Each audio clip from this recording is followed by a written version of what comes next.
nomor 2 tahun 2022 menjadi sebuah kontroversi. Perpu ini adalah perpu untuk menggantikan Undang-Undang Nomor 11 Tahun 2020 atau Undang-Undang Cipta Kerja atau biasa disebut Omnibus Law. Memang sejak kelahirannya pun undang-undang ini sudah menjadi persoalan. Kita tahu Undang-Undang 11 Tahun 2020 lahir dalam sebuah persoalan besar. Sehingga pada akhirnya beberapa elemen masyarakat, federasi serikat buruh, serikat pekerja, konfederasi, serikat buruh, serikat pekerja melakukan gugatan atau judicial review ke Mahkamah Konstitusi saat itu. Dan kita tahu juga putusan Mahkamah Konstitusi terkait gugatan-gugatan judicial review itu juga melahirkan sebuah kontroversi.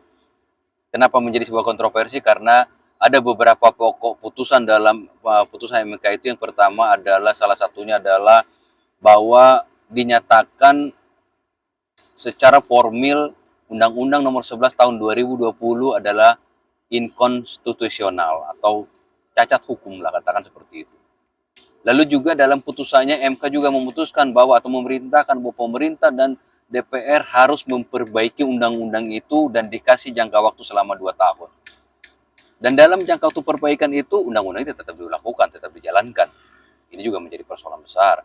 Bagaimana mungkin sebuah undang-undang yang dalam proses perbaikan, atau katakanlah kalau kita mungkin gambarkan barang rusak ya yang harusnya diperbaiki tapi harus dipaksakan harus dipergunakan. Itu juga persoalan besar saat itu. Dan masa perbaikan itu belum selesai, baru 1 tahun lebih ya. Baru 1 tahun lebih udah perbaiki itu, dan dalam masa proses perbaikan itu justru presiden melahirkan Perpu. Ini juga menjadi persoalan. Bayangkan ketika masa perbaikan ya belum selesai, di tengah jalan presiden mengeluarkan Perpu ini. Menjadi sebuah pertanyaan besar bagi kita, apa alasannya? Apa urgensinya gitu kan? Bahwa kita tahu Perpu itu kan sejogjanya lahir karena ada sebuah keadaan yang mendesak. Ada kekosongan hukum lah misalnya, sehingga haruslah dikeluarkan peraturan pemerintah pengganti undang-undang. Ya tetapi kalau kita melihat ini kan masih dalam masa perbaikan, sejauh mana sih kondisi mendesaknya harus dikeluarkan Perpu gitu kan. Yang kedua adalah begini, isi dari Perpunya juga yang nggak jauh beda dengan Undang-Undang Cipta Kerja itu. Kalau boleh dibilang mungkin copy paste, iya, hampir seluruh isi dari Perpu itu adalah Undang-Undang 11 tahun 2020. Kalau dibilang mungkin ini kenapa ya? Kalau saya bilang gini, apakah hanya karena rasa ketakutan dari presiden ya dalam masa perbaikan 2 tahun ini, katakan nggak sempat diperbaiki misalnya gitu, atau nggak cukup masa 2 tahun untuk memperbaiki sehingga dipaksakan harus keluar Perpu. Karena persoalannya begini, ketika masa perbaikan 2 tahun itu tidak dilakukan oleh pemerintah dan DPR, maka Cipta Kerja batal kan demi hukum. Ya, karena memang itu menjadi sebuah amar putusan. Ketika 2 tahun masa perbaikan, atau ketika dikasih waktu 2 tahun untuk memperbaiki, lalu tidak diperbaiki atau tidak mampu untuk memperbaiki atau tidak selesai perbaikan, ya maka batal demi hukum. Karena memang saat itu JR-nya atau gugatannya adalah formil tata cara pembuatan undang-undangnya kan gitu. Apakah karena, ya itu tadi saya bilang, apakah presiden khawatir ya dalam masa, karena menjadi sebuah asumsi ini menjelang tahun politik. Apakah karena para menterinya sibuk kampanye sehingga nggak punya waktu untuk memperbaiki? Ya kalau, ya mungkin itu asumsi ya. Atau mungkin anggota DPR-nya juga lagi sibuk kampanye untuk pileg tahun 2024. Atau ketika beberapa menteri juga saat ini berbicara atau kesibukannya adalah yang kita lihat di media massa adalah tentang pencapresan tahun 2024, bahasnya itu lebih sibuk copras-capres, ya sehingga kekhawatiran presiden adalah kayaknya nggak sanggup nih 2 tahun memperbaiki, sehingga bagaimana untuk Undang-Undang Nomor 11 Tahun 2020 harus berlaku, dikeluarkan Perpu. Itu asumsi buruknya seperti itu kalau menurut saya. Ya, karena kalau bicara presiden mengeluarkan Perpu, harusnya isinya berbeda atau membatalkan undang-undang ini ya dengan dikeluarkannya Perpu tadi.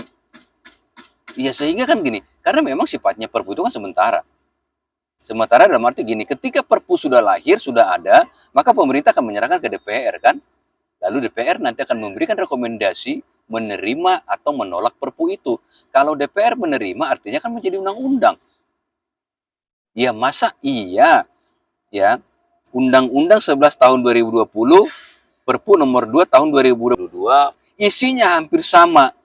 Lalu ketika nanti DPR menerima, ya sama saja dengan mensahkan 11 tahun 2020, kan nggak jauh beda. Sehingga yang saya lihat adalah bagaimana Undang-Undang 11 tahun 2020, bagaimana Undang-Undang Cipta Kerja harus jadikan kesannya seperti itu jadinya. Yang kamuflasenya digantikan dengan Perpu ini, yang ketika nanti dirubah menjadi undang-undang. Kan itu kan? Ya, tetapi kita masih punya harapan sebetulnya. Selain Serikat Pekerja Serikat Buruh saat ini banyak melakukan GR, judicial review ke Mahkamah Konstitusi untuk membatalkan Perpu ini, ada juga sebetulnya harapan lain ketika memang DPR ya menolak Perpu ini. Seandainya DPR masih bisa atau masih mau mendengarkan aspirasi daripada masyarakat, seharusnya DPR menolak Perpu ini sehingga tidak menjadi sebuah undang-undang. Ini salah satu harapan kita. Ini menjadi maksud saya salah satu poin penting bagaimana sebetulnya kita bisa mendesak DPR untuk menanti ketika pemerintah sudah menyerahkan ini ke DPR, lalu DPR membentuk sebuah katakan badan legislatif untuk membahas kayak ini. Harapan kita adalah Perpu ini ditolak sehingga tidak menjadi sebuah undang-undang. Ya, karena kesimpulannya kan seperti itu. Hanya dua nanti pilihannya. DPR menerima menjadi undang-undang, DPR menolak maka tidak terjadilah Perpu ini menjadi batallah Perpu ini. Ya, intinya adalah polemik terkait Perpu ini kita lihat menjadi kado buruk dari pemerintah bagi kaum buruh, terutama saya katakan tadi dalam Undang-Undang Cipta Kerja. Walaupun kalau harus jujur kita akui bahwa memang sedikit sekali ada perubahan, ada perbaikan dari Undang-Undang 11 tahun 2020 yang dirubah di dalam Perpu ini. Contoh adalah pasal 64 tentang outsourcing, di mana pasal 64 mengatur tentang outsourcing di 13/2023 jelas sekali diatur di sana tentang pelaksanaan daripada outsourcing ya, jenis pekerjaannya ya seperti apa namanya batasan-batasannya. Di dalam Undang-Undang Cipta Kerja itu kan dihapus secara keseluruhan. Sehingga saat itu terjadilah dalam Undang-Undang Cipta Kerja dibebaskan, terjadilah kebebasan yang sebebas-bebasnya tentang pelaksanaan outsourcing. Nah, dalam Perpu ini itu kembali ditimbulkan, dilahirkan ya. Pasal 64 di 13/2003 di dalam Perpu memang saya lihat di sini ada sisi positifnya karena ada perbedaan di sana, karena ada lagi klausal tentang pembatasan penerapan tentang outsourcing. Itu kita harus akui. Tetapi apapun itu dasarnya adalah tidak penting sebetulnya saat ini pemerintah mengeluarkan Perpu, tetapi kalaupun harus mengeluarkan seharusnya ya peraturan pemerintah pengganti undang-undang ini adalah menggantikan atau membatalkan Cipta Kerja lalu kembali ke undang-undang sebelumnya. Itu kan sebetulnya harapan kita ketika kita menuntut lahirnya sebuah Perpu.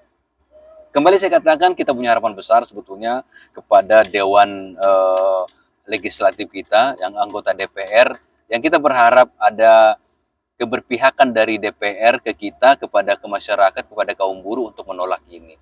Menolak Perpu ini sehingga tidak akan pernah menjadi sebuah undang-undang. Itu konteksnya. Itu inti yang sebenarnya menurut saya. Ya, selain daripada upaya GR tadi. Itu yang dapat saya sampaikan dalam pembahasan Perpu ini. Semoga bermanfaat, semoga menjadi sebuah diskusi bagi kita, bagi kaum buruh, supaya kita punya beberapa pandangan terkait Perpu ini. Coba kita juga clear mengetahui apa sih yang dipersoalkan Perpu ini, bahwa persoalan saat ini adalah persoalan formil terkait peraturan pemerintah pengganti undang-undang ini. Itu dari saya. Wassalamualaikum warahmatullahi wabarakatuh. Salam dan damai sejahtera untuk kita semua. Om Swastiastu, Namo Buddhaya, salam kebajikan.